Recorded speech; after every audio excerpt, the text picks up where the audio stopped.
He said I'd never bounce back, that I was not built for pressure. I was folding thrift store jeans at a coin laundromat off Cedar and Ninth when the dryer coughed out an envelope that had stuck to the inner lip with static. Thick paper, cream-colored. A faint oil stain in one corner like someone who didn't wash their hands enough had sealed it. On the front, in careful block letters I hadn't seen since I was 12, Maya Hale. I froze with a damp t-shirt in my hands. There are 1,000 Mayas in the city, but not many who share my middle name and the tiny diagonal slash I draw through my H. Whoever wrote it knew me well enough to copy that quirk. My stomach did the elevator drop thing, the same lurch I'd felt the day everything went sideways. 3 weeks earlier I'd had a one-bedroom walk-up that smelled like coffee grounds and lemon cleaner, a fiancé who left me notes on the fridge, and a job that gave me a lanyard and dental insurance. By the end of that week, I had a gym bag, a maxed-out credit card, and 2 people who insisted none of it was personal. Nothing personal, Maya, said Owen, the fiancé who wasn't.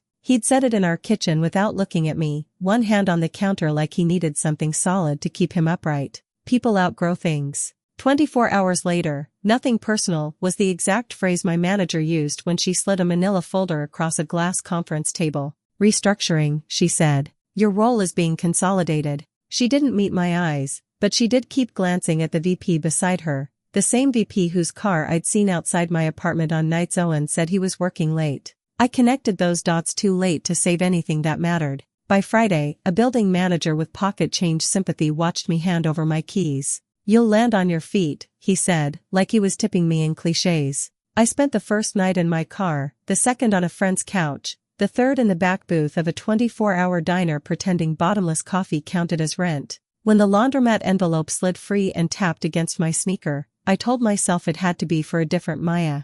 My hands didn't listen. I brushed lint off the seal and felt a notch where a ring had pressed through once, like the sender had fidgeted while writing. Inside, a transit card with the balance loaded to the max, a slim black debit card with no bank logo, a small brass locker key stamped B12, and a folded note that smelled faintly of pencil shavings. This is operational, not the endgame. The real leverage is at Dockside Storage, Unit 413, tomorrow, 11 a.m. Come alone.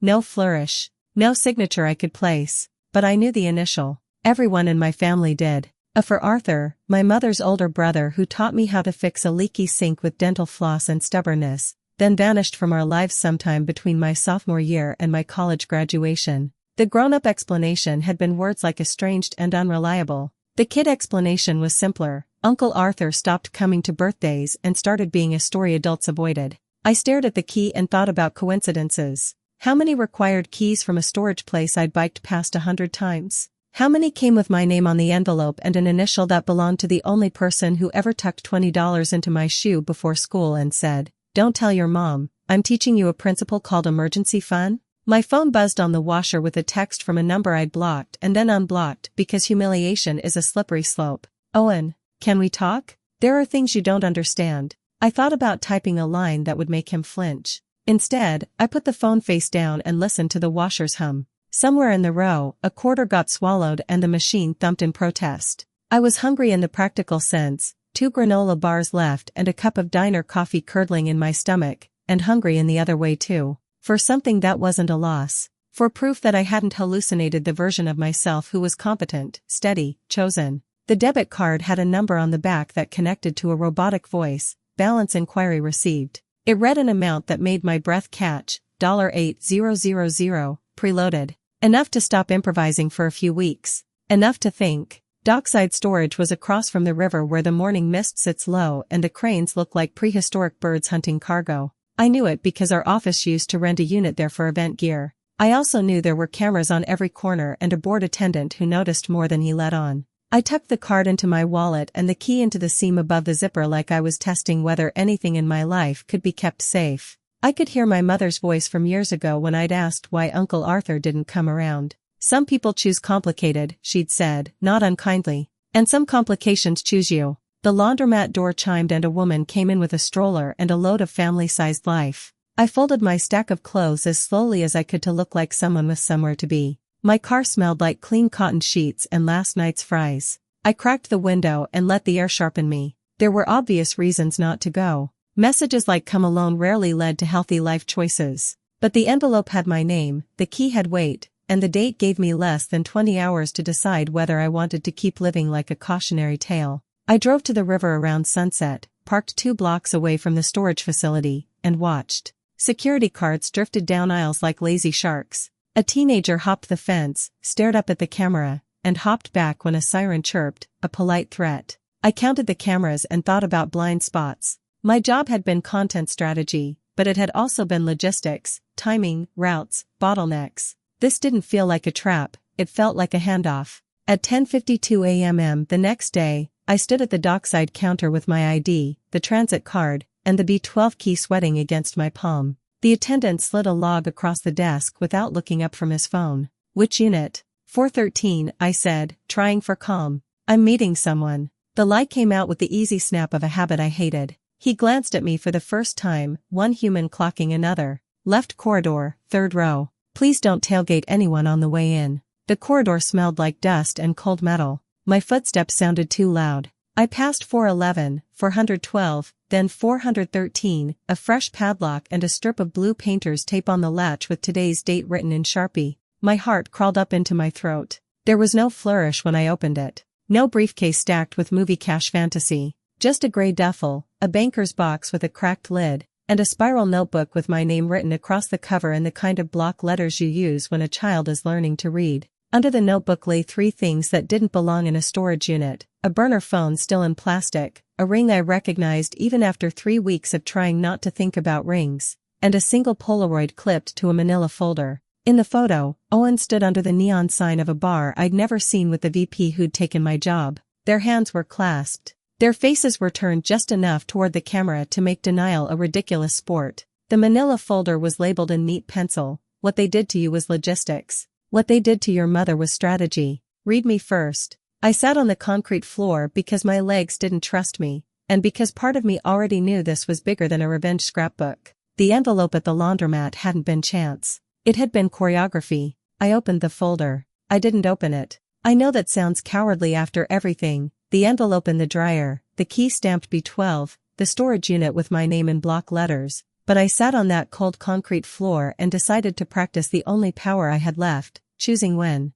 I eased the folder back into the box like it was something fragile and dangerous, which it was, and stared at the ring instead. Owen had chosen a simple gold band because I'd once said diamonds looked like tiny spotlights begging for attention I didn't want. He'd called the plain one, quiet beautiful. I rolled it between my thumb and forefinger until the skin there went pink. It didn't feel like a memory. It felt like a prop from a play I hadn't auditioned for. When my knee stopped buzzing, I zipped the gray duffel and slid the box under one arm. I locked the unit, walked back through the corridor smelling like dust and metal, and nodded at the attendant on the way out like we'd just concluded a boring errand. Outside, the river smelled like wet pennies and algae. A gull screamed at nothing. Everything normal kept happening with cruel indifference. I didn't go far, just to the lot facing the water, where I cracked the car windows and let the cool air cut through the detergent fog trapped in my upholstery. The burner phone still in plastic sat on the passenger seat. It felt like an invitation to speed up, to leap into the part where I become someone with plans and sharp edges.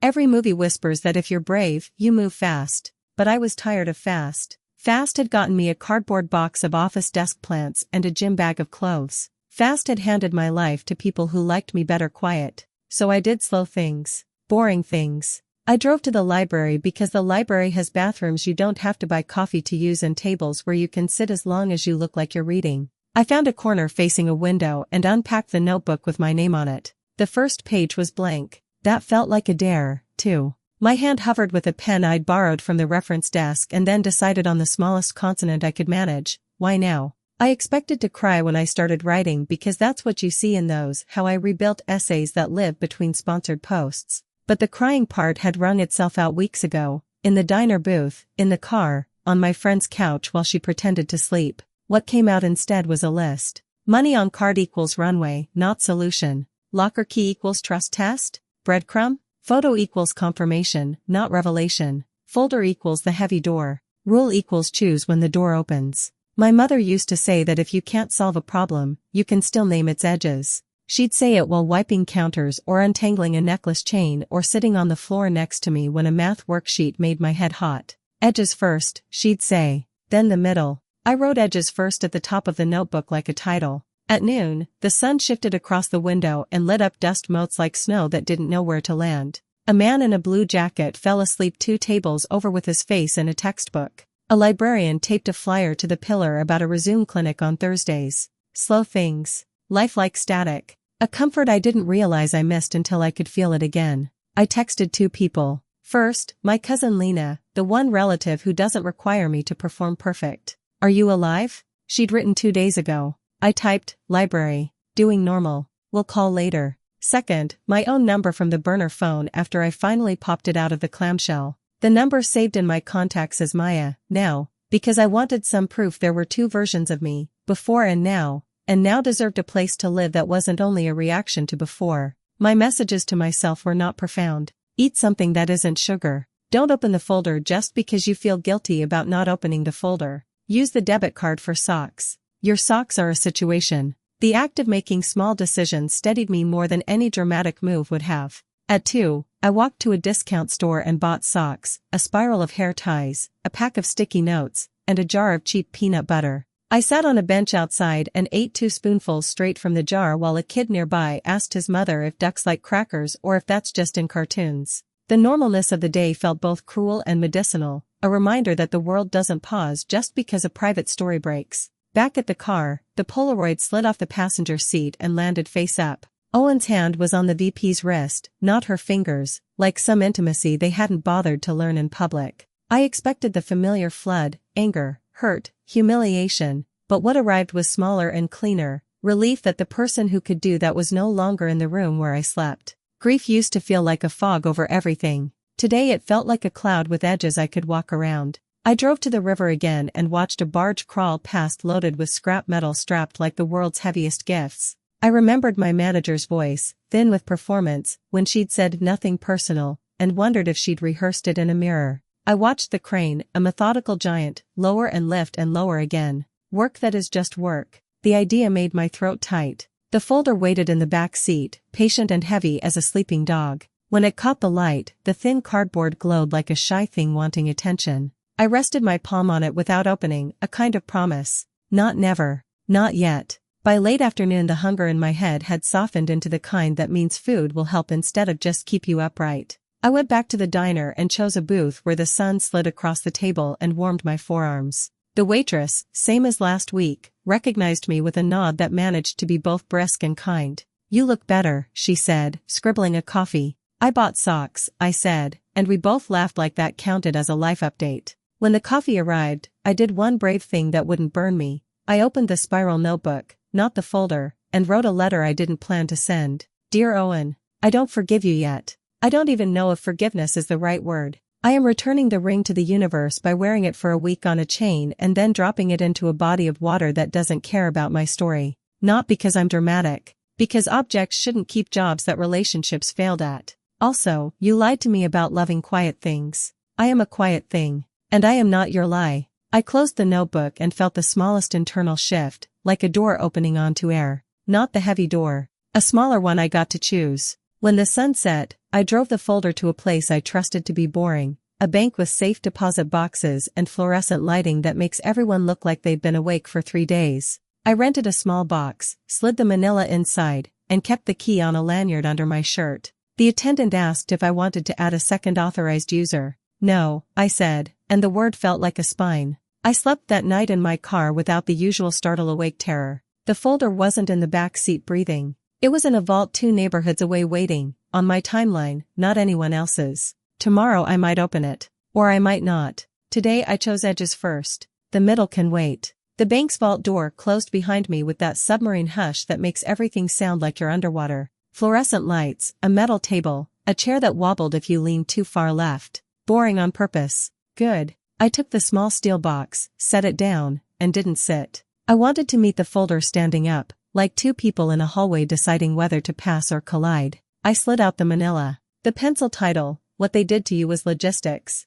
What They Did to Your Mother was strategy. Read me first. Looked calmer than I felt. I breathed like my therapist used to teach me before I decided $150 for breathing tips was a luxury. In for 4, hold for 4, out for 6. Then I opened it. The first page was a cover sheet in block letters, edges slash then middle. Underneath, Uncle Arthur had listened to my mother's phrases and kept them like tools. My throat did that tight ache thing. Section tabs waited, cut from old file folders and labeled in pencil. The job. The fiancé. The VP. The port. Your mother. I didn't flip to the last tab even though my hands wanted to. Edges first. 1. The job. A printout of an email chain between our VP and HR with the subject Q2 restructure draft. My name highlighted lemon yellow on a list dated 2 months before my first coaching conversation. Under notes, low visible impact. Close to Owen Hale, soften blow with severance optics. Someone had written optics like it was a synonym for mercy. Attached was a calendar invite for a meeting titled Narrative Prep, the same day my manager told me it wasn't personal. Beneath the emails, a screenshot from a software I recognized, the performance dashboard. My most recent metrics were green. Across the footer, a sticky note in Arthur's printing, you were never the problem, you were the proof. I pressed my thumb against the ink like I could warm it. 2. The fiancé. A narrow stack. A bank statement showing transfers from an LLC I'd never heard of, Bridgeview Strategies, into Owen's checking account on the first of each month, amounts that were not romantic. A copy of a consulting agreement between Bridgeview and Owen's one-man brand studio, dated almost exactly when he started suggesting I apply for roles outside the company because it's healthier for relationships if we don't live at work. The agreement's description of services read like word salad, synergistic narrative alignment. My stomach turned. There was also a printed photo, my Polaroid's older, sharper cousin, of Owen and the VP on a rooftop I recognized, timestamped 3 months before Owen proposed.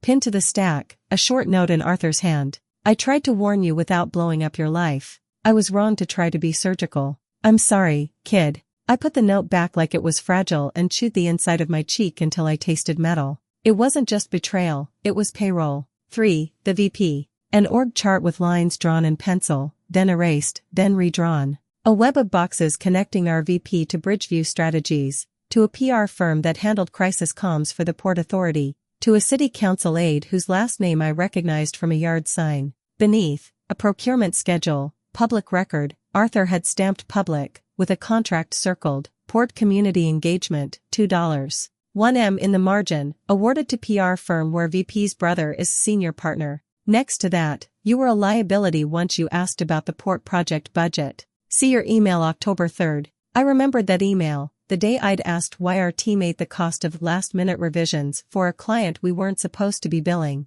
Just process, the VP had replied, the digital equivalent of patting my head. 4. The port. A timeline. A string of headlines, small articles no one reads except people like Arthur. Terminal lease extended amid noise complaints, audit of outreach funds delayed, community group files records request. Clipped and taped so neatly it felt like a ritual. Next, a thumb drive in a tiny plastic sleeve with a label, listen. I looked at the wobbling chair, sat anyway, and used the bank's computer kiosk, hands cold on the mouse. The audio file was tinny, recorded from a phone in a pocket. A muffled barroom, glasses clinking, that performative laugh men do when they're spending someone else's money. Then the VP's voice, clear enough, I don't need your community meetings, I need your signatures. Keep the protesters busy. The port pays, Bridgeview launders, I get clean invoices and clean hands. Another voice, someone I didn't recognize, asked, and the girl? Hale? The girlfriend? VP said. A cluck of tongue. She's a team player when she believes in a story. Take away the story. She'll fold. I stopped the file because the room had tilted and I didn't want to be the person who fainted in a safe deposit room. The temptation to leap to 5. Your mother felt physical. The way you want to run when you spot your exit on the freeway a second too late. I braced my palms on the table. Edges, Maya. I flipped the last tab. 5. Your mother. My breath stuttered. A photo of her at our old kitchen table, hair tucked behind one ear, pen paused above a ledger. The caption written in pencil, last good day, according to her texts. Under the photo, copies of emails she'd sent as M. Hale, senior staff accountant, Port Authority, subject lines like variance on community outreach subcontractors and unusual patterns in Bridgeview invoices. Her notes in the margins were tidy, patient, same 3 vendors, same PO numbers, different amounts, rounded. No deliverables attached. Requesting site logs. My mother wasn't the dramatic type, she was the spreadsheet type.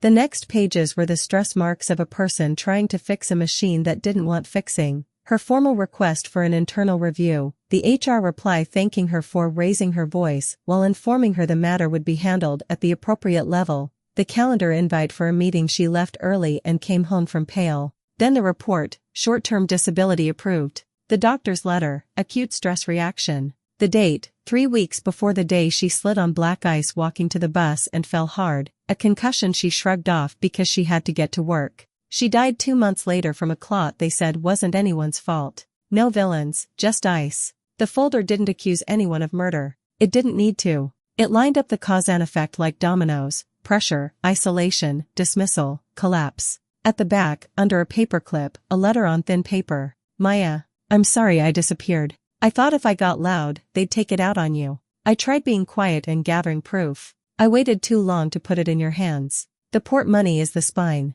Bridgeview is the artery. The VP is a symptom. Your mother saw the pattern and called it by its real name, leverage. If you fight, don't do it alone. Do not go to internal. Go outside, public records, state AG, a reporter who likes receipts. If you run, use the card and never apologize. Either way, remember, what they did to you was small. It was practice. There was a business card paperclipped to the letter. Rhea Calder, investigative reporter, City Ledger. On the back, in Arthur's pencil, she returns calls. She hates being lied to. She owes me one. I put everything back in order because order was the only defiance I could manage in that moment. Then I took out my own notebook and wrote, in big letters that didn't look like mine, edges, money, emails, audio, middle, mother. I added, I am not folding. Outside the bank, the day had the flimsy light of late afternoon. People carried grocery bags and bad coffee. Nothing about the street announced that my life had shifted into a different tense.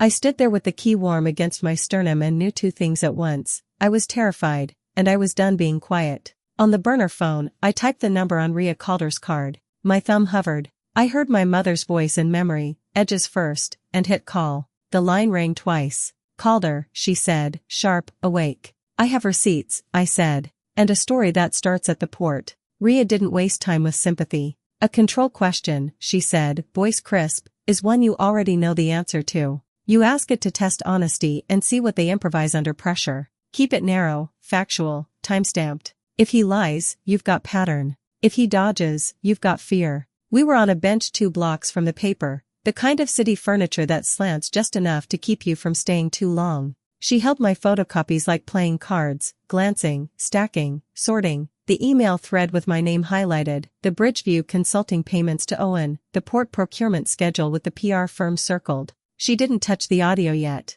Where can you encounter him without trespassing or tipping your source? She asked. Community open house, I said. They're hosting one for Terminal E tonight at 6. He loves a microphone. Rhea's mouth did a half smile. Perfect. Public room, public records. Your question should be a pin, not a sword. Let him pop himself. She helped me craft it with a reporter's precision, stripping away anything emotional until there was only bone, a date, a vendor, an amount. Don't argue, she said. Don't react. Thank him. Walk. She slid a small notebook into my palm. Write down every adjective you'd use to describe his face when he answers. That's data, too. By 5:30, I was in the multi-purpose room of the community center that the port rents when it needs to look neighborly. The walls were the color of old manila folders. Catering trays of cookies sweated under plastic wrap. A folding sign said welcome, neighbors, in a font that tried too hard. The VP stood near the projector in a navy blazer I'd seen a dozen times, smiling like customer service.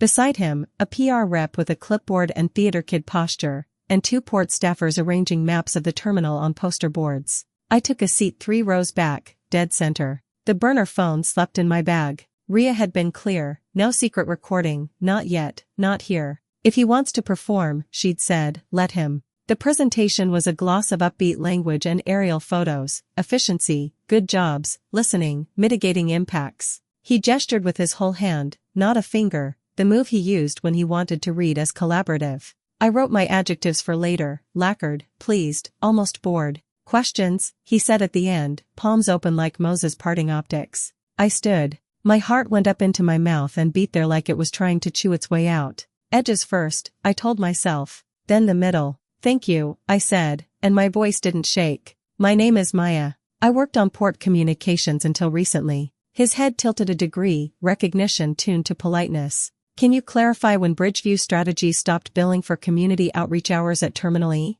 Specifically, which month the port received the final invoice for those hours last year? Silence is never really silent. In that room, it had the sound of paper going still. The PR rep's pen paused mid-scratch. The port staffers looked at the floor. The VP's smile held a half-second too long, then restarted a millimeter narrower. Micro-delays are little confessions. Great question, he said, and he needed a breath before great. I don't have those vendor specifics in front of me. He pivoted to a slide that wasn't relevant, talking while the projector warmed like a car in winter. What I can tell you is that our partnerships are robust and transparent. I'm happy to follow up. I kept my posture calm, hands loose. I only ask because the public procurement schedule shows the community engagement contract closing out in October, but Bridgeview invoices continued through December 4, community outreach hours, which appear to be the same scope under a different line. So I'm wondering which month you consider the terminal outreach concluded. The PR rep blinked. The VP's jaw clicked, tiny,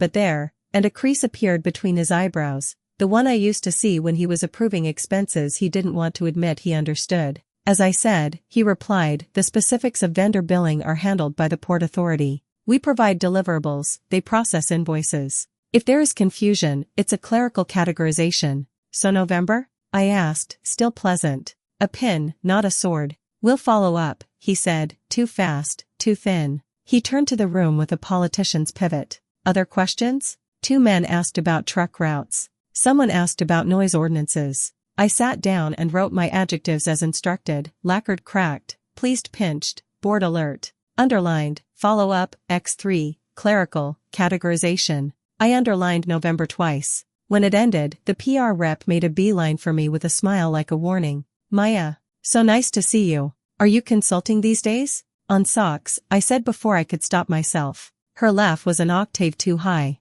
Let me grab your email. We'd love to loop you into future collaborations. Great, I said, spelling out an address I only used for newsletters. Her pen squeaked. The VP hung back, chatting with a volunteer about parking lots. When the crowd thinned, he approached, hands in his pockets, smile reset. Maya, heard you left us. Seems like it, I said. I could feel my pulse in my wrists. Big world out there. He nodded at the poster boards like they were scenery in a play he'd done too many times. Your question, where'd that come from? Public records, I said, and watched his pupils tighten. I like learning. He studied my face like there might be a switch that turned me back into the version who nodded and said of course in meetings. Whatever he saw, it wasn't that. Let me get you a card, he said, patting his blazer and not finding one. We'll follow up, I supplied, and his mouth twitched. I left before he could decide whether to be charming or annoyed. Rhea had been specific about that part, exit clean. Outside, the night had that wet cooled feel of the river. My breath made ghosts in the air. I walked 2 blocks before I checked my phone. One new text from an unknown number, we should talk. B. Bridgeview? Or someone playing at it. The message was sent 3 minutes after I asked the question. Not fear, speed. Rhea would underline that. I ducked into a bodega and stood next to a stack of plastic-wrapped paper towels to call her. She picked up on the first ring. Well, he said clerical categorization and promised to follow up. November sits weird. And I got a text, we should talk. B. 3 minutes after. Good, Rhea said. He heard you. Clerical is the lowest rung of blame. November is a lie or a leak. Screenshot the text. We'll respond tomorrow on my phone from the newsroom. She paused. Any tells? Jaw click. Smile pause. Pupils shrank when I said public records. She made a pleased noise. Perfect. Don't answer him. Don't spook our sources at the port. Tonight, write down everything you remember. Tomorrow morning, come in at 9 with the audio you haven't let me hear yet. I held the burner away from my ear and looked at my reflection in the bodega's freezer door. Same face, same tired under eyes, a new angle to my mouth that I recognized from my mother when a spreadsheet finally balanced. I bought a bottle of water and a banana because small ballast counts, and stepped back into the night. On the walk to the bus, I passed the community center again. Through the glass, I could see the VP stacking chairs with his jacket off, tie loosened, that fixed smile gone. He looked exactly like a person would look who had just been asked a question with 1 correct answer and 2 dangerous ones. I watched long enough to see him check his phone and frown. Then I kept moving. On the burner, I typed a note under today's date, control question established. Reaction, defensive, fast outreach, language shift. Next, bridge to receipts. I slid the phone into my pocket and found that my shoulders had dropped an inch, like my body believed me for once when I told it I was choosing the timeline. I didn't open the heavy folder again that night. I didn't need to. It wasn't going anywhere. Neither was Ria made rules. I wrote them twice. Meet in daylight, in a place with people, exits, and cameras you don't control. Bring no originals. Bring copies you can afford to lose. Dead man note ready. If you don't text me by XXX, I push send all. Ask one new control question. Anchor it to a date. We picked the Glasshouse Cafe at the City Botanical Garden, neutral territory disguised as a plant dream. Even on weekday mornings it's busy. Strollers, retirees with field guides, teenagers pretending succulents count as dates. It smells like citrus and soil. It looks like a place where nothing bad happens because everything is growing. At 10:28 a.m. I took the table under the giant fiddle leaf fig and kept my hands wrapped around a paper cup I didn't drink. At 10:31, B arrived. Not a fixer in a suit. Not a lawyer. Bianca, late 20s maybe, freckles, blazer over a faded tour t-shirt, hair up with a pencil. The kind of person who keeps an agency running while the partners are out with clients. She scanned the room, clocked the camera bubbles in the ceiling, then sat with her tote bag wedged between her shoes like it might get ideas. You came alone, she said. I didn't, I said lightly, angling my head toward the ticket counter where Ria waited with a coffee and a notebook, dressed like any other weekday adult. Bianca followed my glance, didn't see what I meant, and gave a quick, professional smile, the kind you use when a deck crashes 10 minutes before a client call. Okay, she said. Let's do adjacent honesty. Let's, I said. She took out a paper straw wrapper, folded it in half, then in half again. Fidget choreography. First, I'm not Bridgeview, she said. Not officially. I'm on a contractor payroll they use when they want something 2 steps off the books. They texted me to reach out to your friend Maya last night. She made air quotes around friend without irony. They think you're persuadable. I smiled like I'd just been handed a mint. Am I? That depends, she said, and there was something in her eyes that read not cynical but tired. On what you actually have. On how much you like sleeping. I set my cup down. Offer first, I said. It tells me what you're afraid of. Bianca didn't bristle. She folded the straw wrapper again, now a tiny square. Bridgeview is prepared to frame your layoff as an HR misclassification and recommend you for a soft landing role at a partner org with a signing bonus and no poach clause. In exchange, you sign an NDA regarding your tenure, your relationship with Mr. Hale, and any confidential materials. Owen is not Mr. Hale in my life anymore, I said. She nodded like she'd expected that. And you agree to resolve any misunderstandings through internal channels. They'd also appreciate a heads up on where your questions are headed so they can get ahead of the narrative, I finished for her. We'd both been in the room where that sentence lives. Bianca's mouth did a quick almost smile. Something like that. I let the offer hang. I thought of the ring on the chain under my shirt, an object waiting for a river. No, I said. But thank you for confirming there's a narrative to get ahead of. Bianca exhaled through her nose, like she'd set down a heavy bag. Then I want to trade, she said. Not for them. For me. Ria's rule number 5, unsentimental and sharp, slid through my head. Every intermediary has a self-preservation angle. I kept my voice neutral. Define trade. She glanced down at her tote and then up at me again, weighing something. If you're going public, you need to understand the cadence. Bridgeview didn't invent your VP scheme. They refined it. The port's community outreach line item is a laundromat, with consultants as dryer sheets. She gave the smallest wince at her own metaphor. I can give you clean copies of rebuild invoices annotated by the person who processed them. Dates, hours, scope language. The ones that continued after the contract term ended. In exchange, you don't use my name, and you give me 48 hours notice before this hits so I can move. Move what? I asked. Out, she said simply. I have a lease. I have a paralegal sister who will kill me if I don't exit clean.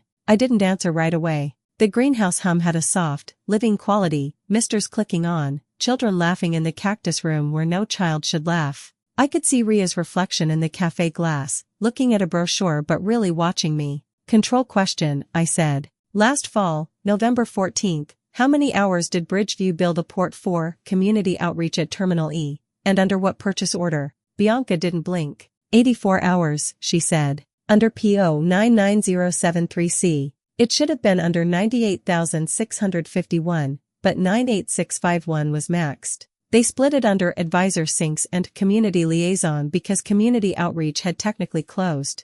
That's the categorization lie they'd like you to swallow. She slid the tiny square of straw wrapper across the table like a chess piece. You knew the date, I knew the PO. We're both telling the truth. Do we keep going? Keep going, I said. She took a breath. The VP's brother's firm, Holland and North, writes the talking points and collects the check. Bridgeview invoices as liaison to keep eyes on the community call log. A third vendor, Westridge, books rooms and cookies and charges a 20% admin fee that evaporates into a black box. Your ex got paid out of that box. She watched my face. Sorry, she added, and it sounded like it wasn't just for show. You have proof? I asked. Bianca tugged her tote open 2 inches. Inside, a blue binder with color tabs, a flash drive in a Ziploc, a receipt book that looked like it had been through the wash. I have enough to make a very boring person salivate, she said. But I'm not a martyr. I need guarantees. I took out my own notebook, the one that still smelled like library afternoons, and wrote the words no names without consent. 48-hour heads up. I underlined twice. I can't promise what a newsroom will do, I said. But I can say Rhea doesn't burn sources. And I can say I'll fight for those 48 hours. Bianca followed my glance to the ticket counter, took in the random woman with a coffee, and looked back at me with something like acceptance. Good, she said. Because the other trade they floated last night was worse, cash for silence. They still believe cash solves ethics. They're wrong, but they're very practiced at being wrong. We sat with that for a beat. My heart had calmed enough that my hands were steady around the cup. Why are you doing this? I asked. Not adversarial. Human. Bianca picked at the cup sleeve seam. 2 reasons. 1. A man I loved that port before he loved me. He drove cranes until his back gave out. He reads the minutes for fun. He also thinks all of this is his fault because he didn't go to college and can't speak like them. I would like the record to show it was never his fault. Her mouth pressed flat.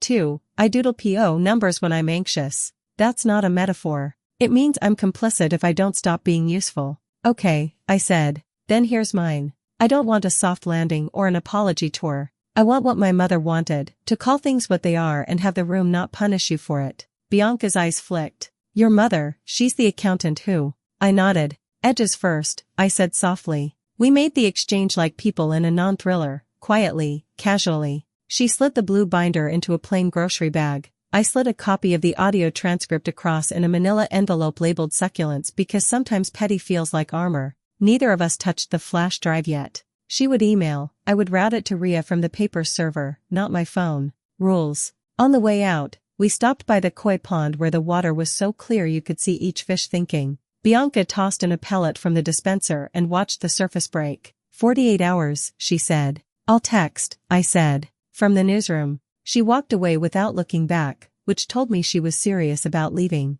I waited a full minute, then another, then took a photo of the exit sign for Rhea, proof of life by boring architecture. Outside the glass house, Rhea fell into step with me without preamble. Well, she gave us a binder and a map, I said. And a reason. Rhea nodded like a chess player who'd seen the board 5 moves ago. Good. We'll run the invoices against the city's open data tonight. Tomorrow, we go to the port's records office and ask very polite yes/no questions. She glanced at my face. You okay? I'm angry in a way that doesn't rattle, I said. It feels useful. Bottle it, Rhea said. Open it when we need it. That afternoon, in the paper's conference room, we spread the binder out like a picnic of numbers. Tabs, dates, line items. My control question became a column header. November wasn't a fog anymore, it was a pattern. When I finally went home still being my car with new socks and a to-go container of pad thai, the ring on the chain knocked lightly against my sternum every time I breathed.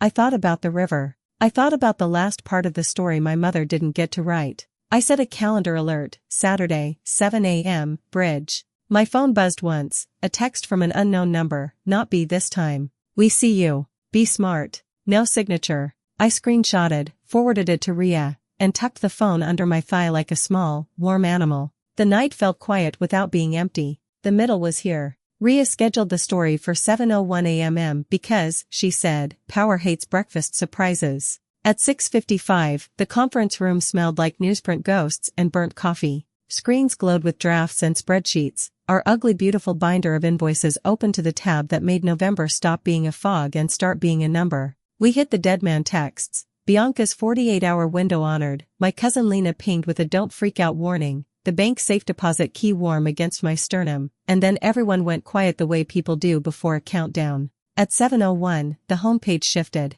The headline didn't roar. It did something worse, it counted. Port paid millions for community outreach after contract ended, through shell vendors tied to agency insiders. By Rhea Calder. Documents and analysis by the Ledger Investigative Desk. Below it, the receipts. Our control question turned column header. Side-by-side images of two purchase orders, 99073C and 98,651, billing for the same scope under different names. A tidy graphic showing bridge views, liaison hours stacked past the contract end date. A call-out box quoting the VP at last week's open house, any confusion is clerical categorization. On the next line, the November invoice for 84 hours, red boxed like a teacher's correction. My name didn't appear in the first version. Rhea had insisted. You're a source until you decide to be a speaker, she'd said, moving my drafted quote into a later updates block. The piece stood on public records, Bianca's annotated invoices, redacted,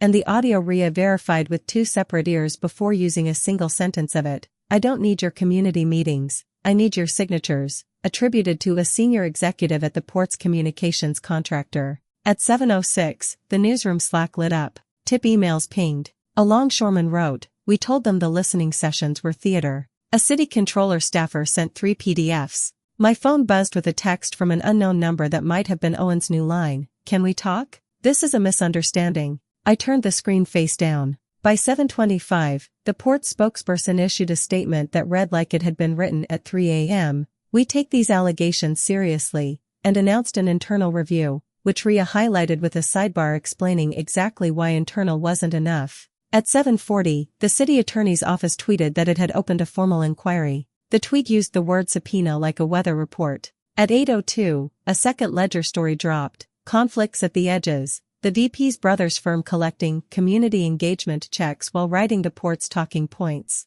The org chart we'd redrawn 3 times now sat crisp and unforgiving. Disclosure omitted in public meetings, the caption said. At 8:19, Bianca texted from a bus window photo, trees blurring, her tote zipped shut, I'm out. 48 hours honored, password changed. Then, tell the record the crane guy wasn't wrong. By 8:30, the community center's phone line crashed. The same volunteers who'd passed cookies last week now fielded reporters. The VP's office released a paragraph full of mischaracterizations and selective data, then quietly scrubbed his bio page. At 9:05 he resigned to spend time with family, the euphemism power uses when it needs a 24-hour head start. Rhea added an update, resignation confirmed. It wasn't the end, it was a step. At 9:20, Bridgeview emailed a statement insisting they merely facilitate conversations, which the Ledger ran alongside a screenshot of their November advisor syncs hours and a note that Owen Hale's studio received payments from a third vendor's admin fees.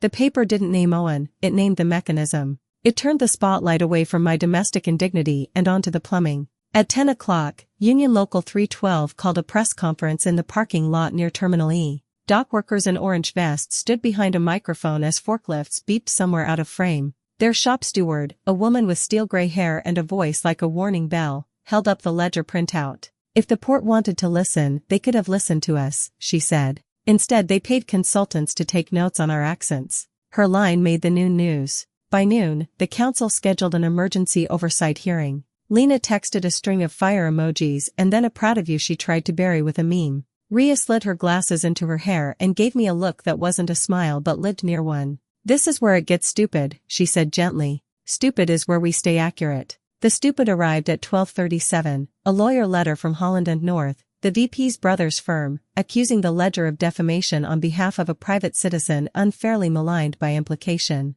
Rhea pinned the PDF to the story with a comm editor's note, we stand by our reporting. Then she emailed the paper's counsel, who replied with a thumbs up and some case law. At 1:15, a small crowd gathered outside the Port Authority building with handmade signs that looked like they'd been thrown together on lunch breaks. Where did the money go? And listening isn't billable. The cameras ate it up. A teacher in a denim jacket told a local reporter, I'm not surprised. I just didn't know how to prove it. Rhea underlined that quote 3 times. At 2 o'clock, the council hearing began in a high-ceilinged room where my mother had once given a 3-minute presentation about variance reports and gone home to heat soup. I sat in the back row, notebook open, ring chain tucked under my sweater, and watched as the procurement officer swore to tell the truth and then tried not to. Dates matter. Numbers do not blink. Ria's charts sat on the dais monitors while the officer said the word clarify 14 times. A council member, not the grandstander, the quiet one who reads, held up a printout.